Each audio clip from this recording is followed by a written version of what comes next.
हेमा यादव जी।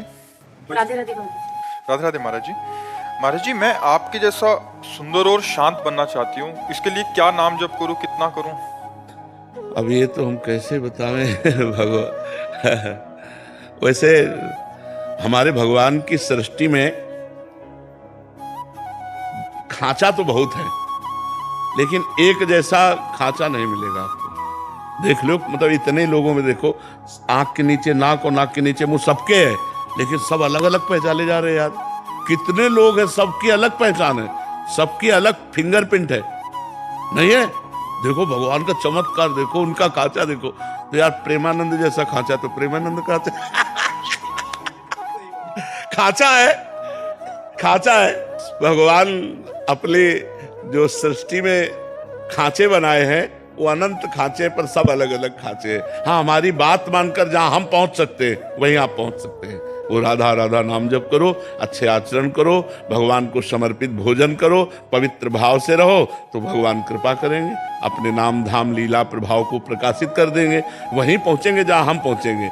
एकमात्र भगवान का आश्रय, अपबल तपबल और बाहुबल चौथो बल है दाम, सूर किशोर कृपा ते सब बल हारे को हरि नाम। एकदम पूर्ण समर्पण भगवान को, वो उन्हीं की कृपा से हो। महाराज जी, आपको कभी साधन का ऐसा रहा, अहम रहा? जब हम ब्रह्मचर्य से संन्यास मार्ग में गए, तो अब हम कृपा शब्द का परिचय नहीं था, साधना का ही परिचय था। जब वृंदावन की रस पद्धति में आए, तब कृपा शब्द का परिचय मिला कि कृपा क्या होती है और साधना क्या होती है। कई जन्म लग जाएं, लेकिन शरणागति नहीं हो सकती। शरणागति तभी होती है जब सब बल शांत हो जाता है, अपने को निर्बल बिल्कुल समझ लिया जाता है, तब भगवान की हृदय से शरणागति होती है। और जहां कनेक्शन मिला तो सुनेरी मैंने निर्बल के बल राम, फिर महाबल उसका भगवान साथ देने लगते हैं। और जिसके साथी भगवान है, उसका मंगल भवन अमंगल हारी, हर समय मंगल ही मंगल बना रहता है, आनंद ही आनंद बना रहता है। महाराज जी, साधन तो जिसके अंदर अहम है वो भी कर रहा है, जिसके अंदर नहीं है वो भी है, पर दोनों के आंतरिक स्थिति में क्या फर्क होगा महाराज जी? आंतरिक स्थिति में वो विकारों में फंसेगा और वो निर्विकार होता चला जाएगा, क्योंकि अहंकार में ही सारे विकार हैं, अहम में ही सारे विकार हैं।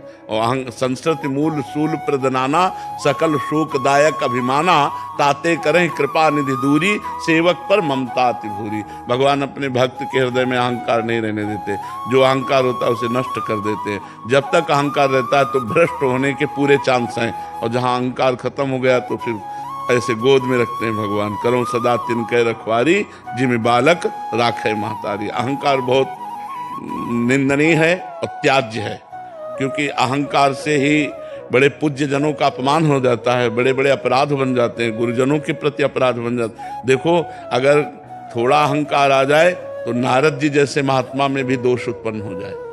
इतने बड़े महात्मा नारद जी को हम आ गया कि काम भी जई, तो भगवान शंकर पर दोष दर्शन कर लिया, हरि के पास जाकर अहंकार भरी बात की, और फिर ब्याह का चक्कर आया और हरि को भी साप दे दिया। ले, कितनी बड़ी विचित्र लीला हुई कि इतने बड़े अवतारी महात्मा को भी अहंकार ने नचनी नाच नचा दिया। केवल एक बात आ गई कि काम भी जई हूं। कोई भी अहंकार है तो नचनी नाच माया नचा देगी, और अहंकार रहित जो साधन है वो भगवान के प्रेम को प्राप्त होता है। जो साधन कर रहा है, कर तो प्रभु का ही रहा है महाराज जी, बट क्या उसके जीवन में ठाकुर जी ऐसी परिस्थिति लाएंगे घटना घटेगी उसके जीवन में जब उसका अहंकार न, मतलब आना वही है, आना वही है भगवान। या तो ऐसे समझ जाओ जैसे समझ के नहीं, जैसे गुरुदेव ने हमको अपनी शरण में ले लिया, तो हम ऐसी भावना करें कि हमारा जो भजन साधन चल रहा है गुरुदेव की कृपा से चल रहा है। क्योंकि जब गुरुदेव नहीं मिले थे तो कोई भजन साधन नहीं चल रहा था, तो ये भजन साधन तो गुरुदेव की कृपा से चल रहा है, मेरे में क्या बल है।